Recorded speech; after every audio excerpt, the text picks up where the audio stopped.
Bonjour, aujourd'hui je vais vous parler, et j'en suis très heureux, d'un sujet qui fâche dans les organisations, dans les entreprises, c'est celui du choix entre une approche classique et une approche agile lorsqu'on a à constituer une nouvelle application, un nouveau service, quoi que ce soit dans l'organisation. Alors depuis quelque temps, on a un peu l'air bête lorsqu'on dit qu'on ne va pas faire de l'agile. Aujourd'hui, on doit tout faire en agile. Voilà, c'est vraiment d'actualité et on passe pour un rigolo lorsqu'on ne parle pas d'agilité. Bien, sauf que dans la plupart des organisations, eh bien, il y a encore un mode projet. Et s'il y a un mode projet, c'est pas pour rien. C'est parce qu'à un moment donné, notre développement logiciel, le développement de notre nouveau produit ou tout ce que vous voulez, il faut bien qu'il ait un budget, il rentre bien dans un planning, il y a bien besoin de faire une décision, de prendre une décision d'investissement sur une comptabilité qui, elle, est annuelle. On ne peut pas tout faire en mode agile. Tout le monde ne passe pas à SAFe, qui est une méthode agile qui consiste à embarquer toute l'entreprise. Tout le monde ne fait pas du SAFe, parce que tout le monde n'a pas une application à développer avec 250 développeurs. Et plus personne ne fait que du classique, parce que ça devient de plus en plus compliqué de prévoir, de planifier à long terme, et c'est justement ce que permettent d'assouplir via les méthodes agiles, c'est justement de moins planifier et d'être plus dans l'expérimentation. Donc, comme toujours, il n'y a pas, on doit tout faire en agile ou bien on doit tout faire en classique. La plupart du temps, la réponse c'est, c'est un petit peu des deux, mon capitaine. C'est ce que vous avez sous les yeux. En fait, on est confronté à la problématique de, dans l'entreprise, on gère des projets et les projets sont importants pour structurer une démarche de livraison et de transformation. Donc ça, c'est l'image du haut. Et puis vous avez le besoin d'expérimenter, d'y aller par petites étapes, d'y aller de manière itérative, et ça, c'est l'image du bas, c'est les approches plutôt agiles. Comment on fait pour faire fonctionner les deux? Parce qu'il y a besoin des deux aujourd'hui dans l'organisation. On n'est pas tout noir ou tout blanc, bien entendu. Comment organiser l'agilité et la gestion de projet? Comment agilifier l'entreprise? Comment monter à l'échelle? On parle de scalability quand on commence à développer en mode agile, parce qu'on commence à avoir 1, 2, 3, 4, 5 équipes agiles, et là se posent de nouveaux problèmes qui n'étaient pas là au début, qui sont des problèmes de communication, de synchronisation, de dépendance entre les différents sujets. Tout ça, c'est les questions que se posent aujourd'hui les entreprises, parce qu'on en est à une autre étape. Beaucoup d'organisations maintenant fonctionnent en mode agile, sont en train d'expérimenter, voire deviennent matures dans leur agilité, et donc la question de l'agilité ne se pose plus. La question qui se pose, c'est comment est-ce que je fais fonctionner ça maintenant dans un cadre plus établi, dans un cadre qui me permet de donner de la visibilité pour l'entreprise.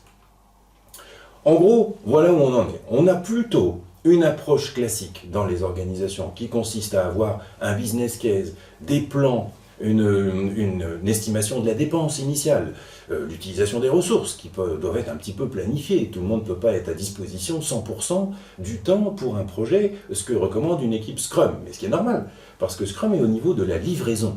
Et c'est là où je veux vous amener, c'est que les équipes agiles, les Agile Teams, en fait, elles sont au niveau de la livraison. Et rien n'empêche de livrer notre application en mode itératif et incrémental, mais par contre que tout ça, ça soit piloté sous une forme classique, de manière à pouvoir justifier des investissements au niveau de l'organisation et de donner de la visibilité. Parce qu'une des remarques qu'on fait lorsqu'on se lance dans un mode agile, c'est de dire, écoutez, oui, vous êtes bien gentil, vous allez y aller de manière itérative et vous allez expérimenter, mais combien ça va me coûter, combien de temps ça va prendre, combien de ressources il va vous falloir, autant de questions qui ne sont pas si évidentes que ça à répondre. On a besoin de planification, de contrôle et puis de visibilité au niveau de l'organisation et on aimerait bien profiter le plus possible de l'adaptabilité, de l'autonomie et de la rapidité de livraison des méthodes agiles. Comment faire pour faire fonctionner les deux? Écoutez, il y a des solutions. Il y a un référentiel qui s'appelle Prince 2 Agile et qui permet de faire ça très très bien, qui permet de clarifier les rôles, notamment de Product Owner, de Scrum Master et de chef de projet. Parce qu'évidemment, quand on est dans une équipe agile, notamment quand on implémente Scrum, qui est 70% des implémentations de l'agilité dans les entreprises, on a des rôles qui sont spécifiques à Scrum. Scrum Master, tout le monde connaît, c'est celui qui facilite le travail de l'équipe. Product Owner, c'est celui qui doit donner les spécifications, qui doit expliquer ce dont le client a besoin au final. Et puis le chef de projet, dans tout ça, le chef de projet, quand vous regardez Scrum, il n'y a pas de chef de projet. Mais c'est normal, parce qu'on est au niveau de la livraison, on est au niveau des équipes qui vont créer le produit. Alors que dans une gestion de projet, le métier de chef de projet, c'est d'articuler ces différentes compétences, c'est d'articuler ces différentes équipes les unes par rapport aux autres. Il n'y a pas d'antinomie entre développer une application ou un produit en mode itératif incrémental et piloter le projet global en mode classique. Il n'y a absolument aucun problème avec ça. Par contre, il y a un besoin d'éclaircir les rôles et les responsabilités. Il y a besoin d'expliquer comment on va faire lorsqu'on a plusieurs équipes agiles, qui est un problème de toute façon. Quand on est dans Scrum, par exemple, on a bien des méthodes qui s'appellent Scrum of Scrum, où on va faire en gros des réunions, il va y avoir plusieurs personnes de différentes équipes qui vont assister aux réunions des autres équipes pour identifier les dépendances et puis faire circuler l'information. Mais ça, c'est pas suffisant, on voit bien qu'il manque quelque chose pour fonctionner avec 5, 10, 15 équipes les unes avec les autres. On a la problématique des cultures, des différences de culture. Il n'y a rien qui peut battre une équipe agile parce qu'elle va très très vite. Par contre, quand on fait de la planification, pour donner de la visibilité à l'organisation, on ne peut pas aller aussi vite. Et donc on a besoin d'une approche qui est plus sur la planification, qui est plus sur le contrôle, qui est plus sur la prévision, ce qui n'est pas du tout l'orientation des équipes de livraison agile. Donc il faut faire cohabiter ces deux cultures et il faut que les uns et les autres en soient conscients. Que les personnes dans les Agile Teams soient conscientes du besoin de visibilité de l'entreprise et que l'équipe de gestion de projet soit consciente qu'elle a besoin de donner de la liberté à l'équipe de livraison agile. L'agilité, c'est pas open bar. Ça, c'est une incompréhension assez courante qui vient la plupart du temps du management d'ailleurs. Tout le monde a bien compris que l'agilité, ça allait permettre d'aller plus vite et de livrer des produits, encore une fois, plus rapidement et qui correspondent mieux aux besoins des utilisateurs. Mais ça ne veut pas dire qu'on fait n'importe quoi, n'importe comment. Alors comment on fait ça dans la vie de tous les jours? Eh bien, encore une fois, Prince 2 Agile, c'est un référentiel qui met ensemble deux des principales méthodes qui existent sur le marché. C'est Prince 2, une méthode de gestion de projet classique, et puis Scrum, qui est la plus répandue des méthodes de livraison agile. On obtient un magnifique gâteau à la chantilly très appétissant, qui vise en fait à faire cohabiter toutes ces deux méthodologies-là en essayant d'en tirer le meilleur. Dans les deux étages du haut, vous avez celui du comité de pilotage et puis celui de la gestion de projet, du chef de projet. Et en rose, là, à la fraise, vous avez l'étage des équipes agiles, des équipes de livraison. Comment je fais pour faire fonctionner tout ça? Voilà la question à laquelle Prince 2 Agile essaye de donner des réponses. Bien sûr, il y a des adaptations au niveau du planning, mais dans Prince 2, il y a déjà tout ce qu'il faut. Il y a déjà tout ce qu'il faut pour gérer un projet de manière classique. Il y a juste à adapter un tout petit peu ce qui va être livré, parce que ce qui va être livré va l'être sous une forme itérative. C'est les petits T en rouge qui sont dans le schéma, où là, effectivement, ces petits T en rouge, ils correspondent à des sprints qui ont tous la même durée et qui vont rentrer dans un plan de release, qui est un niveau supplémentaire de plan dans Prince 2 qu'il faut articuler avec les plans qu'on connaît déjà, les plans de projet et puis les plans de séquence. En fait, Prince 2 est déjà prêt à faire de l'agilité, il y a juste besoin de connecter les équipes de livraison agile au dispositif Prince 2. Au niveau des équipes, parce que c'est là où on a les principales questions, comment est-ce qu'on va s'organiser? Regardez, vous avez en fait une organisation Prince 2 classique avec le comité de pilotage qui est constitué des utilisateurs principaux, de l'exécutif et puis des fournisseurs principaux.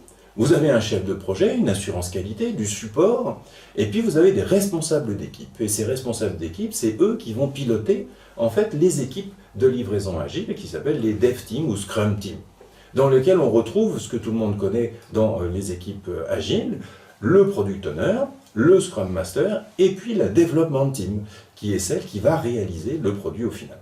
Donc si j'ai 2 équipes, si j'ai 4 équipes, si j'ai 15 équipes, je vais avoir 15 fois ce dispositif-là, chacune avec son Product Owner, chacune avec son Scrum Master qui peut être partagé bien entendu, et puis avec chaque Development Team. En fait, tout est déjà prêt dans Prince 2, les adaptations qui sont à réaliser sont au niveau des missions qui sont données aux chefs de projet, aux chefs d'équipe, aux team managers, qui ont besoin d'être bien calés entre les équipes de développement et puis le pilotage de projet. Et une fois qu'on a ça, en fait, on a même un rôle très important pour la scalabilité du développement agile, qui est le Product Manager, qui est un rôle de plus haut niveau que le Product Owner et qui va être en fait le pendant des utilisateurs principaux dans Prince2.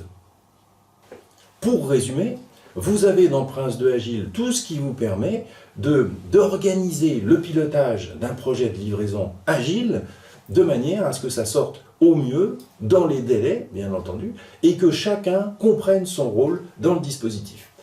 Dans Prince2 Agile, on explique comment organiser les équipes pour gérer une livraison itérative, dans le cadre d'un projet.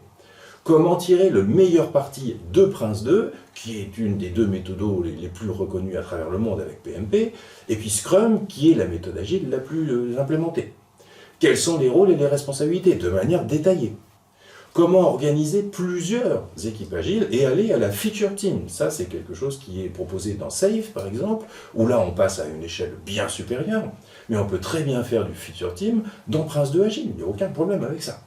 On introduit même le rôle de Product Manager, qui est un super Product Owner, et qui donne une vue à plus haut niveau des besoins de l'entreprise. Et puis, on garde la compatibilité avec Prince2 Agile, avec un dispositif de pilotage de projet qui va continuer à exister dans les organisations, parce qu'on ne sera pas complètement agile dans les organisations, on ne sera jamais complètement agile, et il n'y a pas forcément besoin de l'être, et c'est tout l'intérêt de savoir justement mixer ce type de méthodologie. Merci de votre attention.